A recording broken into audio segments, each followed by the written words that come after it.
Bonjour Jean. Bonjour monsieur. Fidèle au poste. Eh oui, fidèle. Alors, nous allons tout de suite revenir sur votre soutien à François Fillon, que certains internautes ne comprennent pas. Et ils vous reprochent surtout de vous baser sur le profil psychologique du personnage et de faire abstraction de son passé de Premier ministre sous Sarkozy. Que répondez-vous à vos contradicteurs ? Bon, d'abord, de ce que je reçois comme message à ce sujet-là, il n'y en a franchement pas beaucoup. Alors, ce que je peux leur reprocher, puisqu'ils me reprochent quelque chose, c'est de ne pas comprendre qu'un homme, au contact des réalités, peut changer. Parce qu'après tout, on pourrait faire le même reproche à Poutine tant qu'il a été sous la coupe de Elstine. On l'a pas beaucoup entendu, il s'est tu, il a attendu d'être au pouvoir pour pouvoir faire ce qu'il voulait faire. Donc, bon, évidemment, on ne sait pas ce que fera Fillon.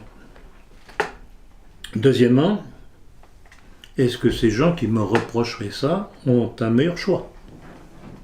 Marine Le Pen.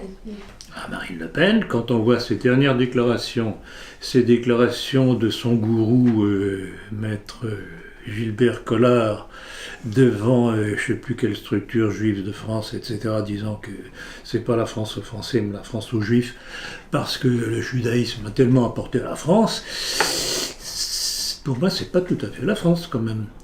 Et puis alors quand elle répond aux journalistes qui lui demandaient de façon très vicieuse si elle était élue présidente de la République, si elle prendrait sa nièce Marion comme ministre, qu'elle répond sèchement non, moyennant quoi on apprend que Marion est en train de laisser tomber parce qu'elle en a marre, ça ne met pas tout à fait en appétit. Alors est-ce qu'ils, je sais pas ce qu'ils veulent. Ils veulent faire arriver Macron ? En fait, c'est un choix stratégique. Pour moi, c'est un choix stratégique.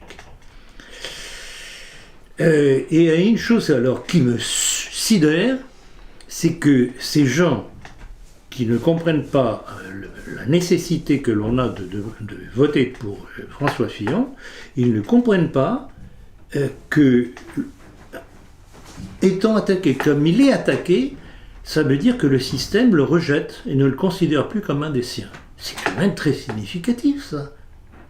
Et quand on voit la différence de traitement fait par les médias, d'une part à Fillon et d'autre part à Marine Le Pen, il y a une disproportion de teneur d'attaque.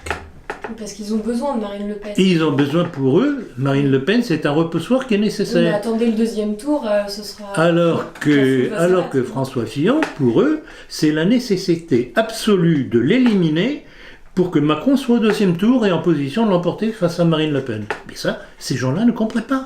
La stratégie dans les milieux de droite, mon Dieu, mais je sais pas, ils comprennent pas. Plus bouché que ça, tu meurs, comme on dit.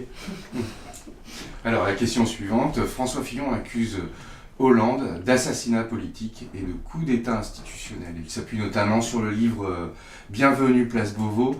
Ces propos sont-ils justifiés ? Bien, tout à fait justifiés. En plus de ça, les journalistes, alors c'est ça qui est magnifique, c'est que ces journalistes ont donné le texte sur lequel s'est appuyé et s'appuie François Fillon pour dénoncer le complot de l'Élysée. Et après, ils ont l'outrecuidance de dire qu'ils n'ont pas écrit ça.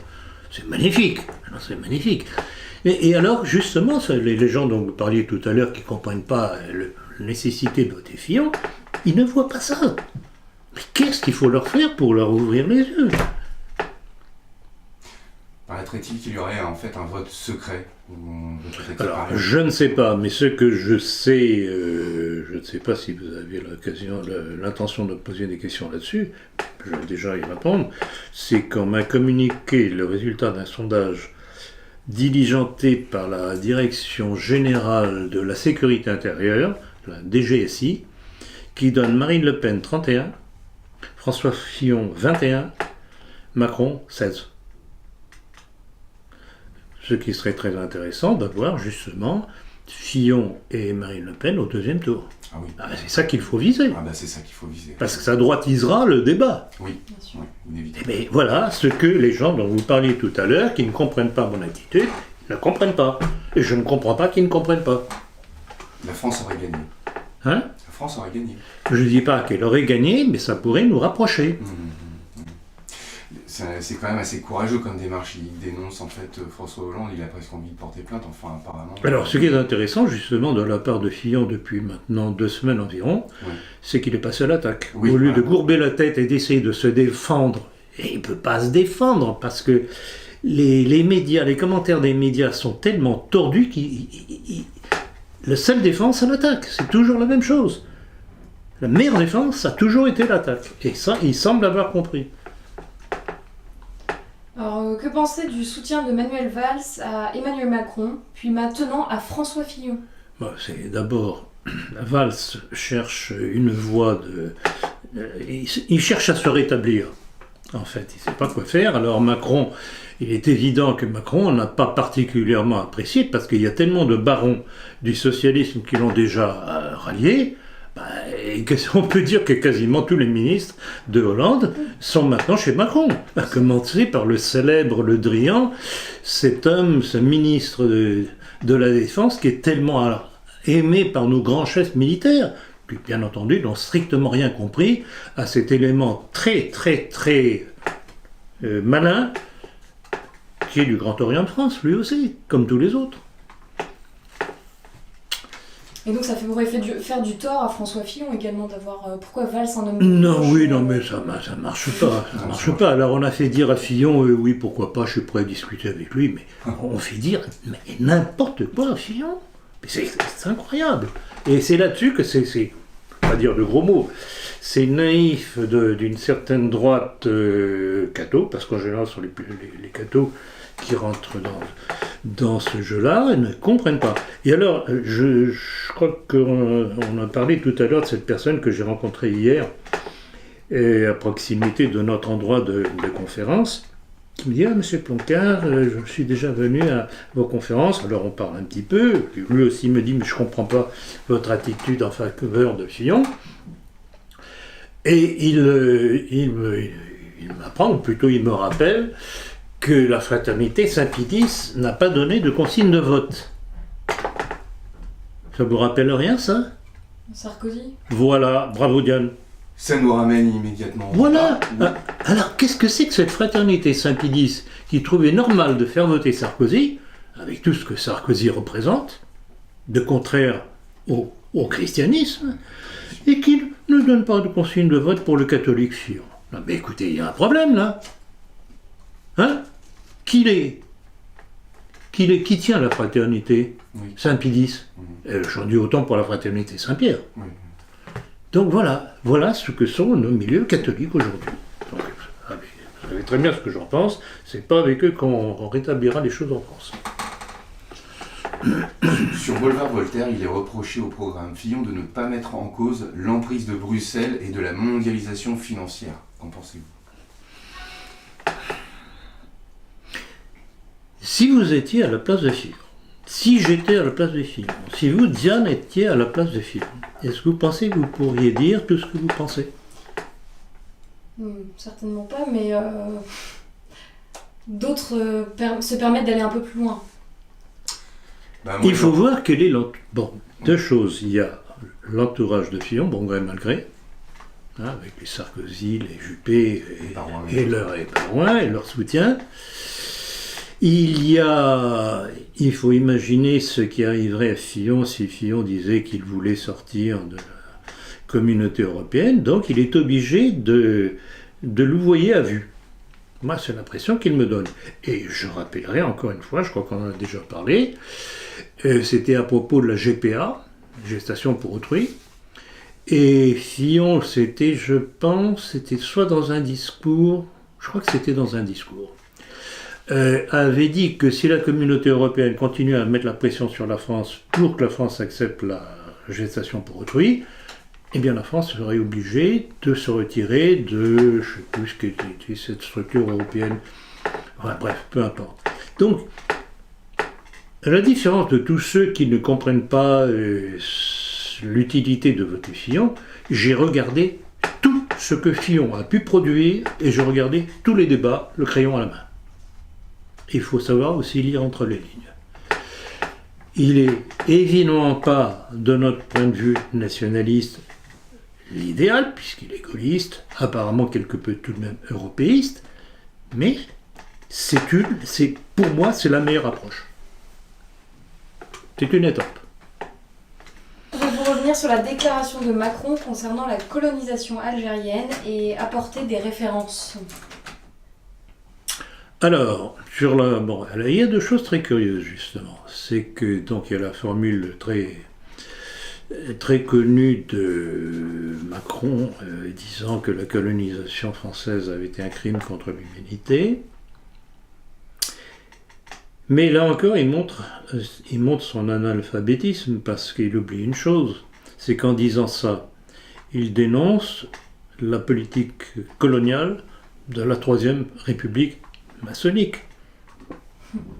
C'est la Troisième République maçonnique qui a lancé la colonisation. Et j'ai déjà rappelé, je crois ici, lors d'entretiens ou dans des conférences, je ne m'en rappelle plus, ou les deux, qu'à l'époque, les nationalistes de l'Action française, qui n'a rien à faire avec celle d'aujourd'hui, hélas, dénonçaient justement cette politique coloniale. Les nationalistes à l'époque, à la fin du XIXe siècle, n'étaient pas du tout d'accord avec la politique coloniale de la Troisième République maçonnique. Donc c'est une chose dont il faut tenir compte. Donc Macron, vraiment, se révèle comme le parfait ignare dans tous les domaines. Pour lui, il n'y a pas de culture française, il n'a jamais vu. Pour lui, c'est le mondialisme. La Guyane est une île. La Guyane est une île, confondant la Guyane avec Cayenne, le Bagne, etc.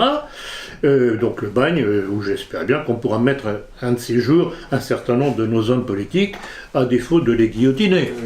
Bon, d'accord. Non, mais et c'est ça qui pourrait être un jour, grâce aux catholiques qui n'auront rien compris, président de la République. Eh bien, alors là, si Macron passe, je vous garantis que on m'entendra encore sur ces bons catholiques qui n'auront strictement rien compris une fois de plus. D'ailleurs, on peut continuer sur Macron. Pouvez-vous revenir sur les suspicions, en fait, sur le capital de Macron? Ah mais alors là, c'est magnifique. Ouais. C'est magnifique, c'est dans... Non, c'est pas ce numéro. On en a parlé dans la politique, notre lettre d'information. Alors, il y a eu plusieurs économistes qui en ont parlé, justement, et qui ont démontré le mensonge, il n'y a pas d'autre terme, le mensonge de Macron quant à sa fortune. Il y a environ 3 millions, 2,8 millions, je crois, qu'il a reçu de Rothschild pour un contrat qu'il avait négocié. Et puis un contrat, comme il était associé à Rothschild, il y a eu certainement d'autres choses aussi. Et là, donc ils ont interpellé comment ça s'appelle, la haute autorité pour la transparence de la vie publique. C'est un bidule qui avait été lancé par Christiane Taubira et qui vient de refuser à l'un de ces spécialistes des finances que j'ai nommé, c'est un certain monsieur Serge Grasse, qui a refusé de confirmer les informations, et on n'a plus la possibilité d'accéder aux avoirs, à la connaissance des avoirs de M. Macron. Donc vraiment, il est protégé. Et voilà ce que je voudrais tout de même que le milieu qui me reproche de soutenir Fillon essaie quand même de comprendre. Ils vont le faire passer. Et alors vous disiez en début d'entretien que les sondages paraissaient assez mitigés à son égard. Macron pourrait-il être lâché par le système au profit d'un autre candidat, comme Fillon ou Mélenchon? C'est par exemple l'analyse qu'en fait Alain Soral. Alors pour Mélenchon, oui, parce que tout est fait pour le gonfler dans les sondages. Fillon, non. Fillon, non. Il n'y a qu'à voir la campagne haineuse contre lui. Vous avez, je ne sais pas si vous avez vu à la télé dernièrement, il a été enfariné. Oui. Jean, vous avez vu, il a été enfariné. Hier. Commentaire. Ha ha ha. Oui. Maintenant il est blanchi. Oui, c'est passé. Mais vous vous rendez compte de cette haine? Oui, puis alors, en fait, est-ce que vous avez su l'histoire? C'est que l'individu qui est enfariné est d'origine tunisienne ou etc. Fiché S, il est parti faire la guerre en Afghanistan et disent-ils dans le journal qu'il n'est pas radicalisé. Ah non, c'est tout et n'importe quoi. Mais fantastique. vous connaissez ma méfiance envers les attentats dont la France a été victime. Vous savez très bien quelle est ma thèse là-dessus, c'est que ce sont des esprits faibles qui sont manipulés par les services secrets, soit français, soit israéliens, et je pèse bien mes mots, pour faire peur aux Français et leur faire accepter l'abandon de leur souveraineté. Donc vous ne pensez pas que nous... Alors là, c'est intéressant. Si vous avez les données là-dessus, vous me les envoyez, s'il vous plaît. Non, ça, j'avais pas vu. Extraordinaire. Ah non, mais c'est magnifique. Le titre Alors, de garde. voilà les hommes de main.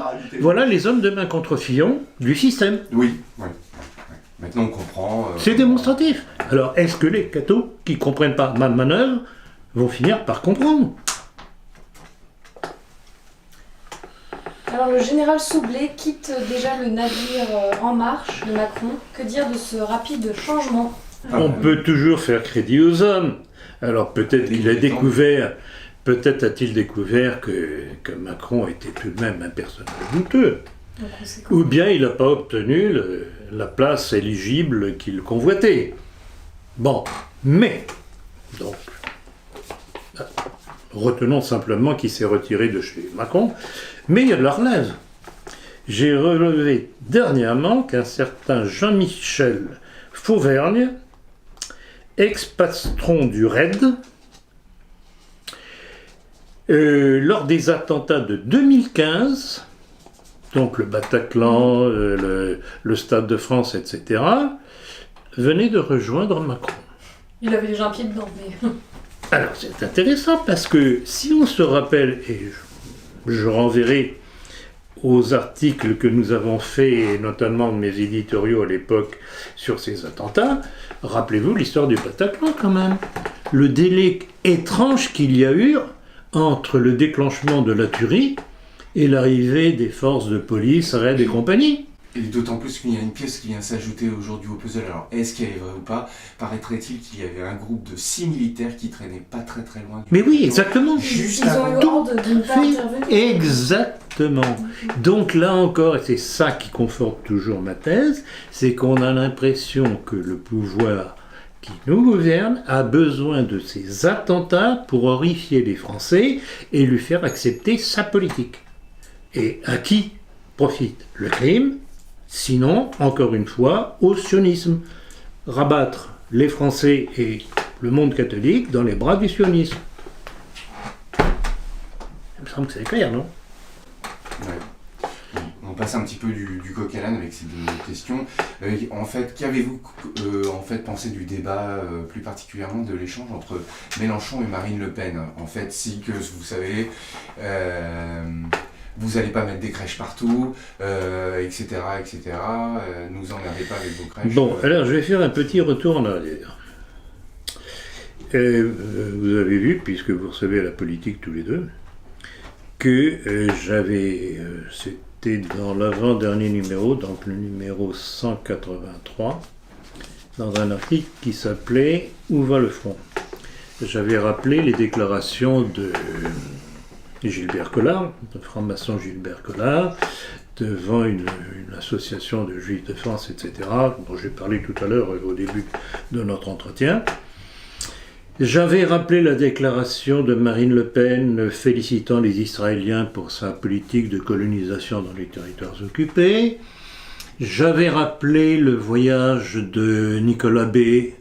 En Israël, qui normalement aurait dû rester secret, mais il y a eu des fuites, donc ça s'est su.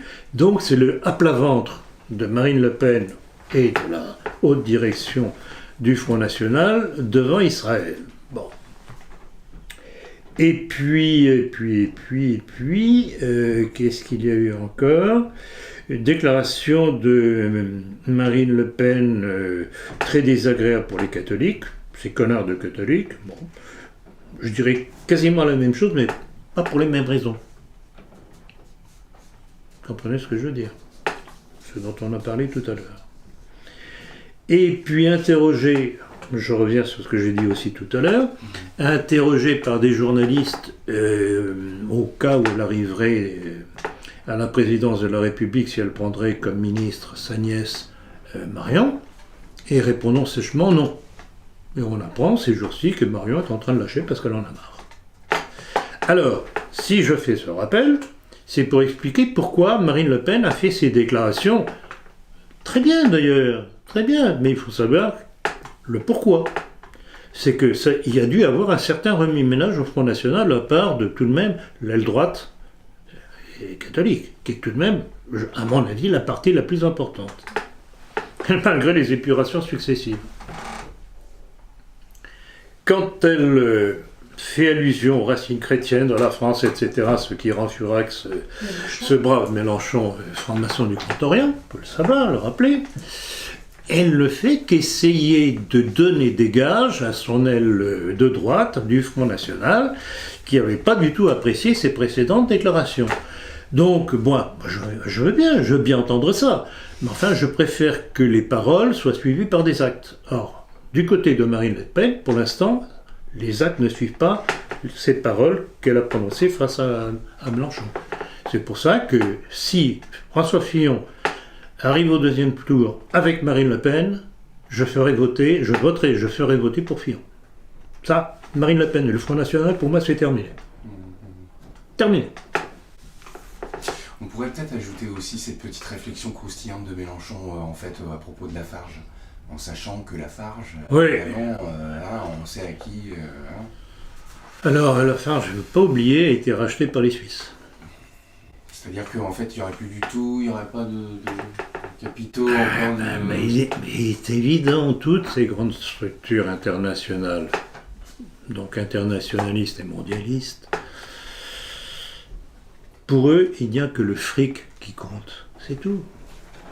Et quand vous regardez les appuis de Macron, qui vous trouvez non seulement l'intelligentsia juive, donc ils y sont tous, au complet, mais vous trouvez tous les grands patrons d'industrie français. Tous. À commencer par cette douce, si on peut en parler, de Laurence Parisot. Oui. J'ai pas de preuve absolue là-dessus, mais je suis persuadé, vu son parcours et toute son action, qu'elle est maçonne.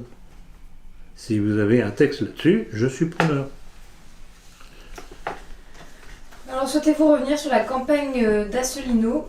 Ces groupies ont peu apprécié votre dernière attaque à l'encontre de Madame Coquart, qui, selon vous, est à la Grande Loge féminine de France, mais apparemment ce n'est pas sa femme, etc. Bon, alors, la citation que j'ai donnée, qui est une citation, je crois, de l'Express, c'est dans le numéro 183 de la politique, il y a incontestablement un aspect un peu ambigu. Bon, alors, essayons tout de même de voir clair dans le personnage d'Asselineau. Ce qui accrédite tout de même cette thèse, alors, quel est son rapport femme, pas femme, maîtresse, amie ou je sais pas quoi, j'en sais rien, mais il y a tout de même une chose qui est très curieuse, quels que soient les rapports entre cette personne et François Asselineau. La première chose qui m'avait attiré l'attention concernant Asselineau, c'était quand il a commencé à faire parler de lui, il doit y avoir quoi, 3-4 ans à peu près. 5 ans maximum. Ouais, grand maximum. Dans lequel il commençait à dénoncer l'Europe communautaire, très bien, l'action des États-Unis, oui, très bien. Mais ses références politiques et historiques, c'était les grands ancêtres de la Révolution, le franc-maçon Clemenceau, responsable du carnage de la guerre de 14, et De Gaulle. Alors, est-ce que vous croyez que c'est avec de pareilles références que l'on peut combattre ceux qui ont poussé à la constitution de la Constitution européenne, enfin de la construction européenne? Pas possible, il y a une contradiction. Donc c'est ça qui m'avait attiré l'attention. Et puis par la suite, il y a eu d'autres déclarations, dont certaines toutes récentes justement, que nous avons signalées dans la politique, dans lesquelles il répondait à des gens qui l'interviewaient. Parce que, vous savez, ce que je dis, les mises en garde que j'envoie, soit par la politique, soit dans nos entretiens ou conférences, soit sur les réseaux sociaux, il y en a qui relayent, et visiblement certaines personnes qui étaient proches, je suppose, à une certaine époque de l'UPR, donc d'Asselineau, lui ont posé des questions dérangeantes. Et à Célineau de répondre oui, mais le grand remplacement, l'euthanasie, l'avortement, je ne sais plus quoi encore, la maçonnerie, ce sont des sujets secondaires, il ne faut pas en parler. Ah bon? Et pourtant. Donc il est capable de dénoncer la construction européenne, avec tout ce qu'il y a derrière, l'action des États-Unis, sans parler de la maçonnerie. Ah bon? Cherchez la contradiction? Voilà. Alors, que ce soit Asselineau, que ce soit Dupont-Aignan, que ce soit Cheminade, le larmoyant Cheminade, je ne sais pas si vous l'avez vu lors du dernier entretien avec les 11 personnes, ce sont des gens qui n'ont eu leur signature de maire que pour enlever des voix et à François Fillon et à Marine Le Pen. Vous vous rendez compte qu'ils ont... C'est quand même assez terrible qu'ils aient trouvé un Jean Lassalle comme alors Jean Lassalle. 6e au bout du terrain. Alors Jean Lassalle, j'avais entendu. Bon, il est marrant, il est touchant, mais enfin, non, mais c'est plus grave. Républicain que ça borné, il y en a pas mal. Mais non, mais c'est grave. Je m'excuse du terme, je ne vais pas dire de gros mots. C'est un imbécile. Mais c'est grave. Enfin, dans la Constitution, pour la France, c'est grave. Et voilà. Comment des types comme ça arrivent à avoir 500 signatures, excusez-moi? Pour la raison que je viens de donner. Mais pour la raison que je viens de donner. C'est abracadabra. Ils sont utiles. Alors, soit ce sont des idiots utiles, soit ce sont des complexes du système. C'est pas compliqué. Bip, voilà. Aussi simple que ça. Interrogé par Conversano, Henri de Lesquen se définit comme nationaliste, libéral, républicain, démocrate, identitaire et populiste. Que pensez-vous de ce portrait? Bon, avant de répondre à votre question, je dirais que Henri de Lesquen, dont on connaît les origines par sa grand-mère qui serait une marane, comme nous l'avons signalé dans la politique, dont le blason change au gré des temps, comme on s'en est rendu compte concernant sa notice de Wikipédia, ne trouve aucun inconvénient à se faire interviewer par un certain Daniel Conversano, qui utilise ses fesses comme argument majeur. Voilà, Lesquen a coquiné avec ce personnage-là. Alors, pour répondre à votre question plus précisément, voulez-vous me dire comment on peut être à la fois nationaliste et libéral? C'est une antithèse. Le nationalisme ne peut jamais être libéral, puisque le nationalisme dénonce justement le travail du libéralisme contre le monde du travail. Et je ramène toujours à l'affaire de la Révolution dite française, l'abolition des corporations, et par la loi d'Isaac Le Chapelier décret à l'arme, qui laisse le monde du travail sans défense devant le capital, donc le libéralisme. Alors, comment est-ce qu'on peut être nationaliste et libéral? Je voudrais que monsieur de Lesquen, Duplessis-Casso, etc. Et nationaliste et républicain, c'est aussi une nationaliste, ça ne colle pas. Donc, on dirait, ou bien c'est un ignare sur le plan du débat des idées, donc il ne voit pas les différences entre les idées, ou alors il essaye de faire un amalgame pour essayer de tirer des gens un petit peu de partout vers lui. Enfin, non, arrêtons là-dessus, il ne représente rien, et son Radio Courtoisie est en train de s'effilocher. J'ai eu des échos dernièrement que Radio Courtoisie perdait non seulement des collaborateurs, mais perdait des auditeurs à la chaîne, et qu'il avait un déficit, j'ai dit combien, 350 000 euros, je crois. Quelque chose dans ce goût-là. Ah bon. Quelque chose dans ce goût-là. Alors, je ne sais pas. Ce sont des on-dit, je n'ai pas de preuves absolues, mais enfin, je suppose que les gens, quand ils entendent Lesquen mélanger libéralisme et nationalisme, se disent, mais ça va pas. Il faut dire que pour lui, les valeurs républicaines sont à l'opposé du cosmopolitisme. Ah oui, bon d'accord. Oui. Je regrette beaucoup, elles sont à la racine. Les valeurs républicaines, 1789 et la suite. Troisième République maçonnique, 4e République maçonnique, 5e République maçonnique sur laquelle nous vivons, etc. On n'en sort pas. Non. Alors, ou bien c'est un ignare, ou bien il trompe ses auditeurs. Peut-être en restant un tout petit peu sur cette même note du terme nationaliste et de définir quelles sont les limites du nationalisme, que dire de cette petite phrase éloquente d'Emmanuel Macron envers Marine Le Pen en lui disant « le nationalisme, c'est la guerre ». Il ne l'a pas inventé, et Hollande l'a dit il n'y a pas longtemps d'ailleurs. Si, il doit y avoir deux ans, je crois. De Gaulle le disait aussi, non? Non, pas de Gaulle, non, pas de Gaulle. Pas de Gaulle, non, je crois pas. Pas de Gaulle, pourtant j'aime pas de Gaulle, mais ça, il faut tout de même... non, en tout cas, Hollande l'a dit. D'ailleurs, j'avais accroché cette phrase dans un des éditoriaux de la politique à l'époque. Ça a remonté environ à 2 ans. Et non, c'est pas le nationalisme qui est la guerre. C'est la démocratie qui est la guerre. Mais regardez ce qui se passe aujourd'hui. Qui est au pouvoir dans le monde? Le libéralisme, c'est la bien guerre. entendu. François Mitterrand. Et François Mitterrand, je savais que j'oubliais. Il y a aussi François Mitterrand, exactement. Donc Hollande a copié la déclaration. Bravo Diane. C'est antinomique en plus, parce que pour un homme qui en fait allait fleurir... Oui, et puis je regrette beaucoup. Qui est au pouvoir dans le monde aujourd'hui sinon la démocratie? Et quand on voit le nombre de guerres que cette démocratie suscite, c'est la démocratie qui est fauteuse, si j'ose dire, de guerre. Et donc finalement c'est pour dire que le cosmopolitisme c'est la paix. Finalement dire... Ah mais c'est exactement. Alors cosmopolitisme, il y a qu'à voir ce qui se passe aujourd'hui. Enfin je sais pas, je pense qu'on va en parler tout à l'heure, à propos de la Syrie. Donc je pense que vous allez certainement poser une question là-dessus tout à l'heure. On va finir avec une dernière phrase d'Henri de Lesquen qui pour lui, le clivage gauche-droite disparaîtra lorsque la gauche aura disparu. La gauche actuelle est-elle en train de mourir ou bien renaît-elle sous une autre forme? Elle va certainement renaître sous une autre forme, soit avec Macron, soit avec Mélenchon. C'est certain, c'est certain.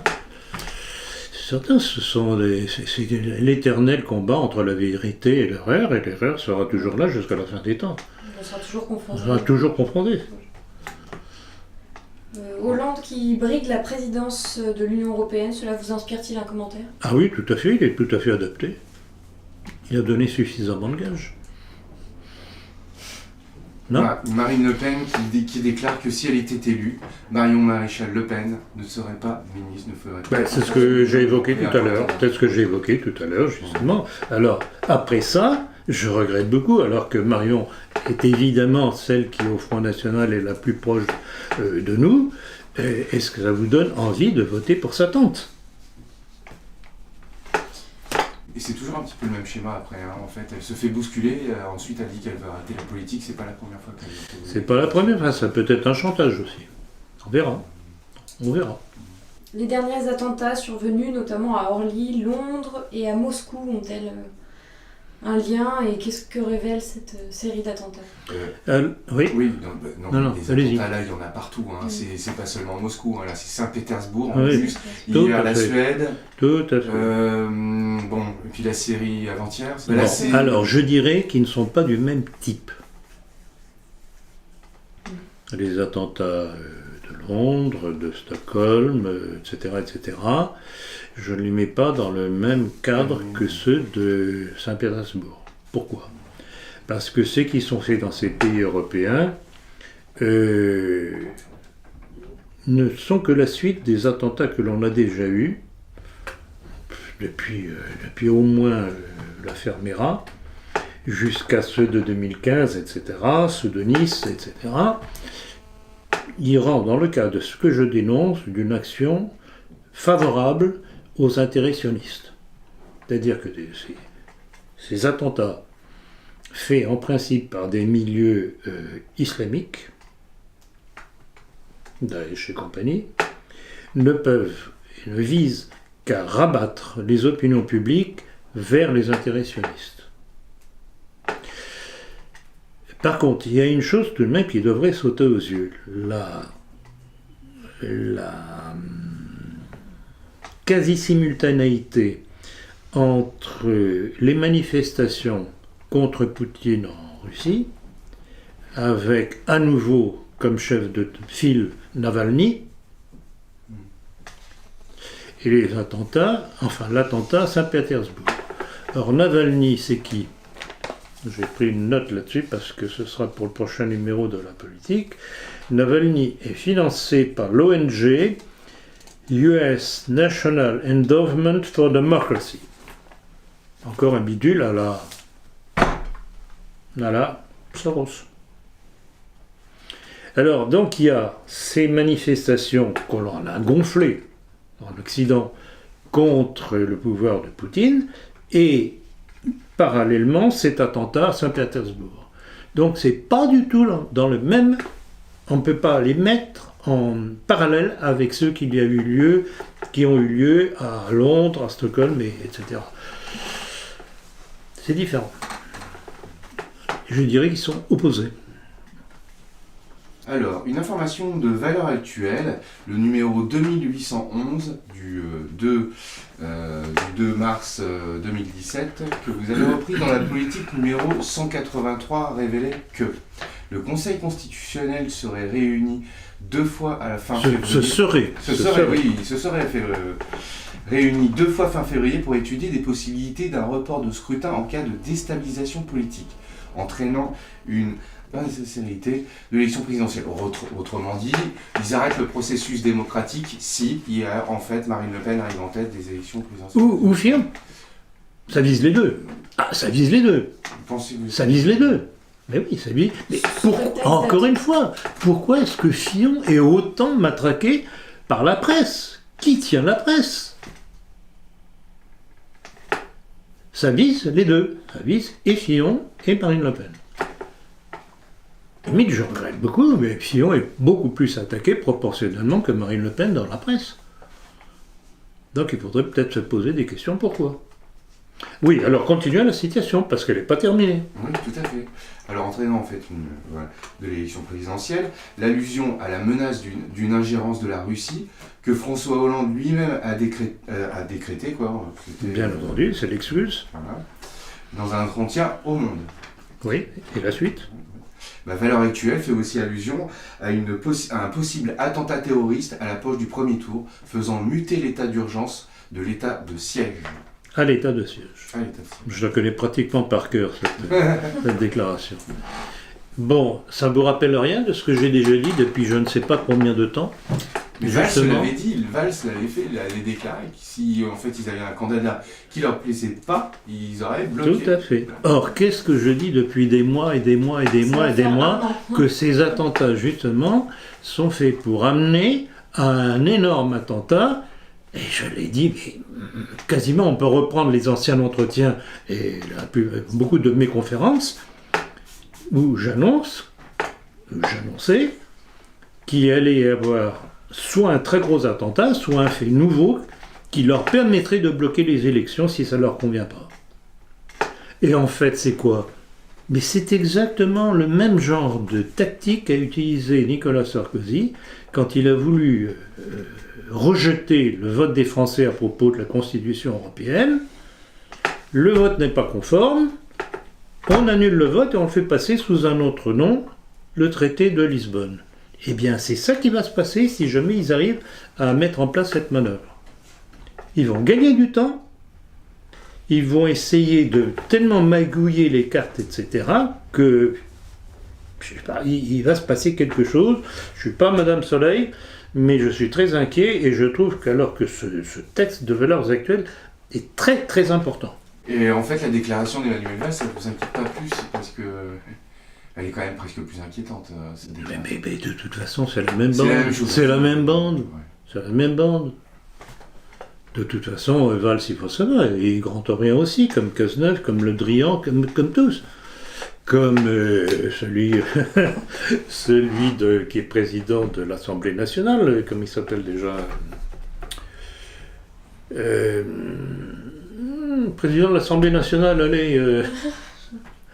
J'avoue, on oublie son nom déjà dernier. Oui. Bon, bref. Oui. Qui lui aussi est du Grand Orient, qui lui aussi... par contre, la différence entre Fillon et lui, c'est que Fillon a arrêté d'employer ses enfants et sa femme comme collaborateurs, comme collaborateur pour son action à l'Assemblée. Claude Barthelone, alors que Claude Barthelone continue. Et ce que j'ai regretté lors du dernier débat, justement avec le G11, c'est que la question est venue là-dessus. Et j'ai senti que François Fillon a hésité à balancer les noms. Hein, Claude Barthelone et un autre qui était là, Dupont-Aignan. Eh bien, tous les deux utilisent justement leur famille. Et le Premier ministre également qui a été déchu parce qu'il avait... C'est le Premier ministre là qui est parti parce que... Non, c'est pas le Premier ministre, c'était le ministre de l'Intérieur. Il a donné sa démission. Leroux. Oui, Leroux. Leroux, oui, ministre de l'Intérieur. Un plus qui... Un plus, bien entendu. Donc, il y a une liste, paraît-il, ils sont plus de 150. Et alors, et celui de Leroux, là, qui était ministre de l'Intérieur, il utilisait ses enfants de 14-16 ans, et en plus de ça, sans les déclarer. Il était au collège, quoi, au lycée. Là encore, deux poids et deux mesures. Si ça n'interpelle pas les gens qui ne comprennent pas la manœuvre en cours, mais qu'est-ce qu'il faut faire pour leur ouvrir les yeux ? Alors, revenu d'Israël, le grand maître du Grand Orient a été agressé par une femme d'origine maghrébine. Quelle analyse tirez-vous de cet incident ? Alors, bon, merci d'avoir précisé ça. J'avais vu l'information, mais je n'avais pas capté que c'était une personne d'origine maghrébine. Et ça m'amène comme commentaire à ceci, c'est que je constate de plus en plus que certains maghrébins comprennent mieux les dangers de la maçonnerie que certains catholiques. Et ce qui est de très curieux, c'est que on a tout de suite étouffé l'affaire. Que ça ne donne surtout pas des idées à d'autres. On a étouffé l'affaire parce qu'elle était d'origine maghrébine, ça aurait été un nationaliste, on en aurait fait... Ah, ça c'était évident. Ça c'était évident. Non, mais écoutez, on en arrive presque à se dire que peut-être qu'un jour, on sera heureux d'avoir une certaine communauté musulmane en France pour remettre les pendules à l'heure. Non, mais vous vous rendez compte ce que ça veut dire, ça ? Le monde catholique ne se défend.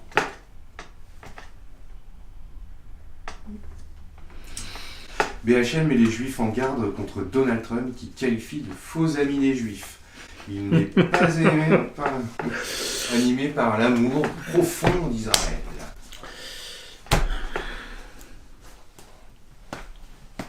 Bah oui, mais là, je ne fais pas la quenelle. Non, mais... Je ne fais pas la quenelle, rassurez-vous. Parce que sinon, c'est la 17e chambre. Non. Mais écoutez, c'est magnifique. Ce malheureux Trump, vous savez ce que j'en ai dit depuis le début, de ce que je pensais de Trump. Et malheureusement, les événements récents vous en donnez raison. Me donnent raison. Bon. BHL, Bernard-Henri Lévy. Il n'y a rien assez pour eux. Rien assez. Donc, c'est pour ça que je dis tac, tac, tac, tac, tac, tac. Et pourquoi devrait-il l'être ? Animé d'un amour profond d'Israël et les présidents des États-Unis peuvent... Enfin bon. Ça, c'est, rappelez-vous, ma formule concernant cette attitude américaine, c'est le biblisme qui contamine la société protestante américaine. Et par là que cet amour d'Israël passe. Alors, question à l'international, les États-Unis s'installent au nord de la Syrie. En quoi cette situation est-elle préoccupante ? Et puis, peut-être y aura-t-il un lien avec le bombardement au gaz sarin ? C'est évident, c'est évident. Alors là, justement, pour en revenir à Trump, c'est qu'on se rend parfaitement compte que ce n'est qu'une grande gueule. Une marionnette. C'est une marionnette et que c'est en fait ce que j'appelle le complexe militaro-industriel, c'est-à-dire le Pentagone, qui gouverne les États-Unis, tout simplement. Alors, bon, il veut rester au pouvoir, donc il va marcher. Il va marcher. Alors, ça a été d'abord l'envoi de Marines dans le nord de la Syrie. Mais de quel droit ? La Syrie est tout de même un pays souverain. Non mais vous savez, dès qu'il y a, en fait, il y a eu cette passation de pouvoir entre les deux, Obama et puis Trump, qu'on a bien vu que Trump n'agissait pas contre les ordres d'Obama d'envoyer des troupes dans le nord en fait de l'Europe, en fait, tout à en fait, Syrie. aux frontières de la Russie. Il n'a rien fait. On pouvait déjà Tout se à dire fait. au lendemain de son élection Tout à qu'il fait. allait laisser faire. Alors, non seulement parce que les événements vont vite en ce moment, il y a eu l'envoi des marines dans le nord de la Syrie, et donc c'est mettre évidemment la Russie en porte-à-faux, parce que va faire la Russie maintenant, hein, qui est alliée tout de même officielle de la Syrie, hein, et vient de se rajouter le bombardement suite à l'annonce de ce soi-disant bombardement au gaz sarin. Bon, c'est la manipulation ce truc-là. D'abord, il n'y a pas eu d'enquête de menée pour savoir qui avait fait le coup. Et M. Trump bombarde, et de quel droit, un pays dont la responsabilité n'a pas été démontrée. Parce que simplement, les casques blancs, une de ces nombreuses courroies de transmission du pouvoir américano-sioniste, fabriquent des documents, on le sait, c'est pas la première fois, fabriquent des documents pour horrifier les populations occidentales.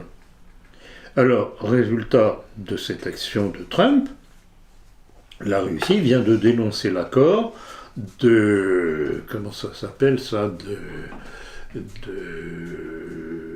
non-intervention en cas enfin, en fait, c'était un traité qui avait été fait entre les États-Unis et la Russie pour qu'ils évitent de se tirer dessus. La Russie vient de dénoncer cet accord. Ce qui veut dire que la prochaine incursion... ça tombe sur les Russes. Ouais. Alors, il est évident que Poutine va sur la pointe des pieds parce que on se rend compte que les États-Unis ne souhaitent qu'une seule chose, c'est l'affrontement avec la Russie. Pourquoi ? Parce que pour que Israël puisse survivre, il leur faut absolument une guerre, sinon mondiale, tout au moins régionale. Hein ? Et c'est ce que j'avais révélé dans mon livre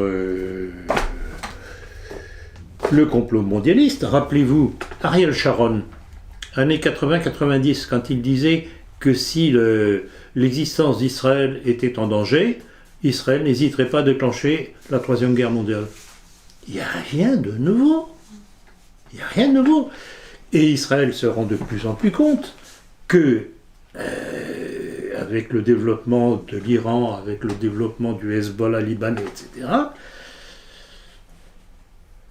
même s'ils voulaient mener une action comme ils l'ont fait contre l'Irak, ça ne se passerait certainement pas aussi bien qu'avec l'Irak. Donc ils sont acculés. Est-ce que vous pensez que Poutine serait également déçu de la politique menée par Trump ? Ah bah, il est évident. Mais rappelez-vous ce que j'ai dit, c'était au début de l'émergence de Trump qui surprenait tout le monde, et vous m'aviez posé la question ce que je pensais de Trump. Et très prudemment, j'avais répondu en disant que ce n'était pas le personnage Trump qui m'intéressait, que je ne sentais pas. Ce qui était intéressant, c'était la réaction qui le portait visiblement vers le pouvoir. Et ce que l'on constate aujourd'hui, c'est que, en fait, ceux qui l'ont porté au pouvoir sont cocus aujourd'hui. Mais aussi Poutine, qui a cru, alors je ne sais pas si ce dont on l'accuse d'avoir manipulé les élections, enfin, d'avoir manipulé au point de vue renseignement sur Dame Clinton, etc., ça a pu aider Trump à arriver au pouvoir, je n'en sais rien. Mais si Poutine a réellement tablé sur Trump pour améliorer les relations américano-russes, il s'est trompé, il s'est fait avoir. Comme il s'est fait avoir pour la Libye. Donc, et connaissant Poutine, il n'a pas dû apprécier du tout. Aujourd'hui, son soutien envers Donald Trump, il ne tiendrait pas debout 2 minutes. Ah non, maintenant c'est terminé. Maintenant c'est terminé. Les dernières déclarations du ministère des Affaires étrangères russe, que ce soit Lavrov ou une autre personne, une femme, je n'ai pas son nom en tête, mais c'est clair et net. Maintenant, il n'est plus possible de collaborer avec les États-Unis. Donc, qu'est-ce qui va se passer ? Donc là, je regrette beaucoup, mais et ceux qui ont porté Trump au pouvoir et Vladimir Poutine ont été coéquipiers. Il n'y a pas d'autre terme. Et concernant cette attaque au gaz sarin, pensez-vous qu'elle a réellement eu lieu? Alors là, il y a deux thèses. Il y a d'abord la thèse occidentale qui dit que ce sont les troupes syriennes qui ont bombardé au gaz sarin des troupes de Al-Nosra. Alors Al-Nosra, petit rappel, c'est le nom donné à Al-Qaïda en Syrie. Al-Qaïda, quand même. Création américaine, pas oubliée, avec Ben Laden. Donc, première thèse. Deuxième thèse, et alors c'est curieux, parce que c'est important là, pour montrer la manipulation des médias, je l'ai entendu directement sur une de nos chaînes, BFM TV ou LCI, je ne sais plus, disant que même les Russes avaient reconnu que c'était les Syriens qui avaient bombardé. Et je m'étais dit, qu'est-ce que c'est que cette histoire-là? Et 24 heures plus tard, j'apprenais qu'en fait, ce que les Russes avaient réellement dit, oui, il y a eu bombardement.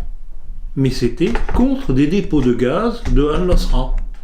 Donc la branche de Al-Qaïda, je me répète. Hein, pas tout à fait la même chose. Hein, c'est même le contraire de l'information. Et alors, il y a une troisième thèse, qui me semble peut-être plus vaseuse, parce que je n'ai pas de texte officiel russe à ce sujet-là, c'est qu'en fait, il n'y aurait même pas eu de gaz sarin dans l'histoire et de bombardement, que c'est uniquement une fiction, un false flag. On est en plein dans la désinformation. C'est pour ça, avant de réagir, il faut toujours réfléchir et comparer les... En fait, votre théorie n'est pas si fausse, parce que en fait, parallèlement, l'hôpital en fait, a été attaqué à côté. L'hôpital. Oui. Il y a eu en fait un bombardement sur l'hôpital qui... Alors, ils trouvent toujours le moyen de bombarder un hôpital. Alors, à propos d'hôpital, rappelez-vous, là encore, c'était une action qui était imputée aux Syriens. Et le hasard avait fait que certains journalistes honnêtes avaient découvert que les photos de l'hôpital qu'auraient bombardé les troupes syriennes ou russes, à l'époque, ça remonte à quoi, 8 mois et des poussières environ, cette histoire-là. C'était en fait un hôpital de la bande de Gaza, bombardé par les Israéliens. On l'avait signalé dans la politique, ça. Non, la photo était la même. Et montage. En Syrie, Jean, tu disais que l'ONU avait surveillé et déclaré qu'il n'y avait plus de... Oui, en fait, c'est un article que j'ai trouvé sur RTTV qui stipule que l'ONU avait passé en fait en 2014 toute la Syrie au peigne fin et qu'il n'y avait plus d'armes chimiques déjà dès 2014. Mais bien entendu. Non, c'est quasiment officiel ce truc-là. Mais simplement on compte sur l'oubli des masses populaires pour leur faire avaler n'importe quoi. Alors vous avez toujours été très réservé envers Donald Trump. Si certains événements récents semblent donner raison, que pourriez-vous en fait y revenir sur Donald Trump? Alors, ou bien ça va mal se terminer pour lui parce qu'il ne tient pas la route à aucun point de vue, ou bien on va être obligé de supporter ce personnage-là qui est aux ordres visiblement des néoconservateurs américains, donc du sionisme. Et ça c'est inquiétant, et ça continue comme ça, on va finir par regretter Obama.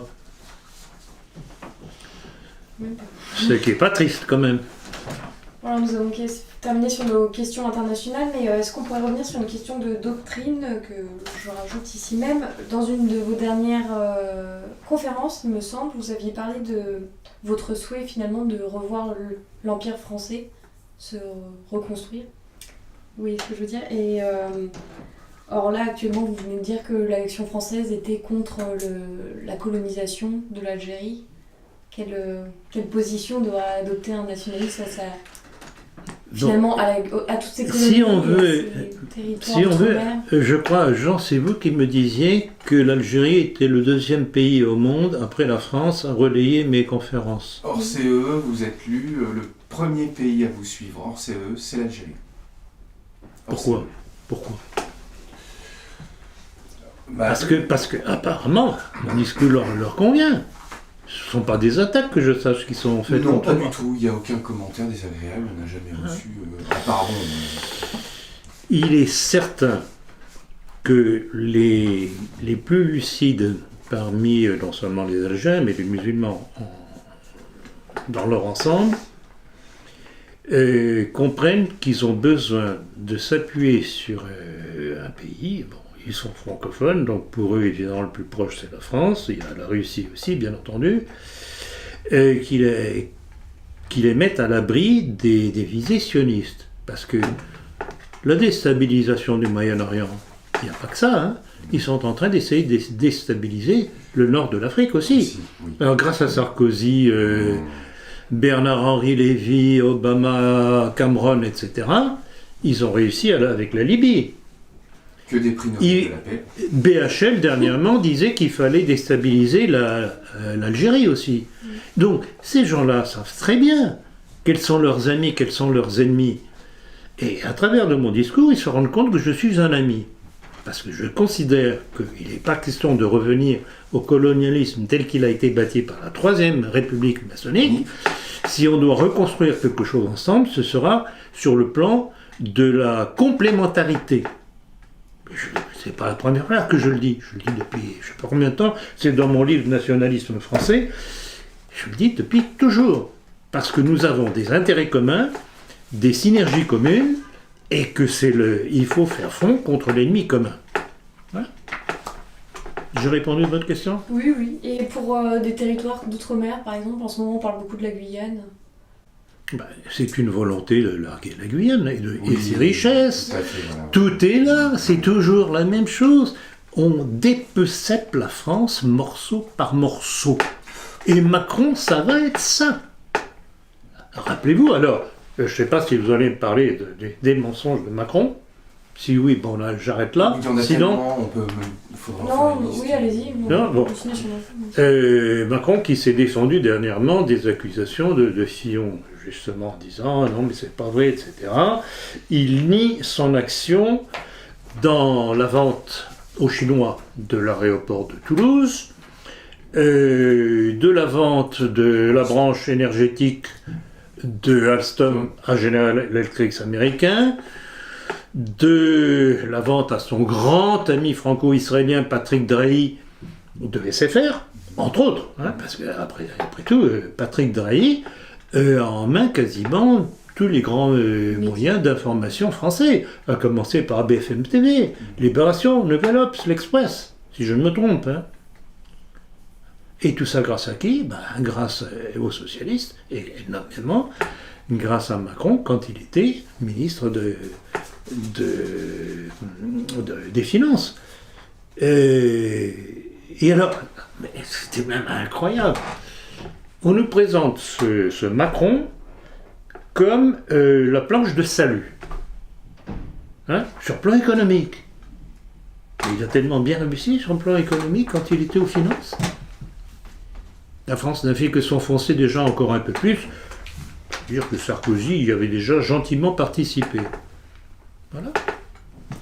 Et c'est ça que je reviens encore, qu'un certain nombre de gens de droite catholique ou peu pro-catholique, y compris ce qu'on appelle la droite extrême, ne comprennent pas. Par leur attitude sectaire, figée sur François Fillon, ils risquent de laisser passer Macron. Et donc ce serait l'intérêt des hauts financiers, du grand patronat de dépecer encore un peu plus la France.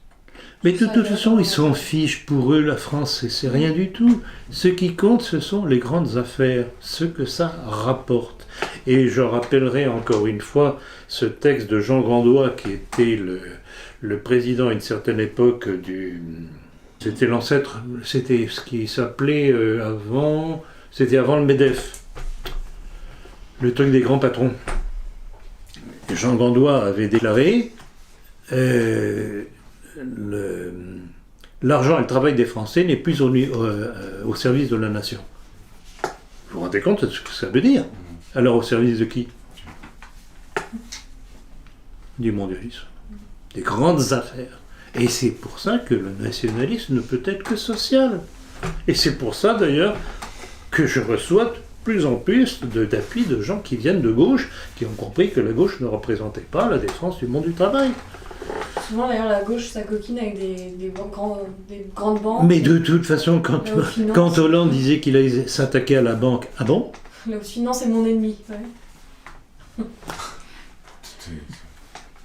Et qui a-t-il désigné comme... c'est lui qui a mis Macron en position d'être candidat quand même. Hein? Or Macron c'est qui? C'est le candidat de Rothschild, etc., etc. Est-ce que vous imaginez qu'un jour Macron pourra abolir la loi scélérate de 1973, dite loi Rothschild de Giscard, qui interdit à l'État français d'emprunter sans intérêt à la Banque de France pour ne pouvoir désormais emprunter qu'auprès des banques privées? Banques privées qui d'ailleurs cachent leur argent dans des paradis fiscaux. Bien entendu. C'est parce que le nationalisme, c'est la guerre. Mais c'est tellement évident, ça. Moi, je suis sidéré, vraiment. Ça donne une piètre idée de l'intelligence humaine quand je vois qu'il y a des gens qui ne comprennent pas. Merci, M. Poncard. Merci, M. C'est terminé? Oui, c'est terminé. Très bien, écoutez, merci à vous surtout. À tout à l'heure pour la conférence. À tout à l'heure pour la conférence.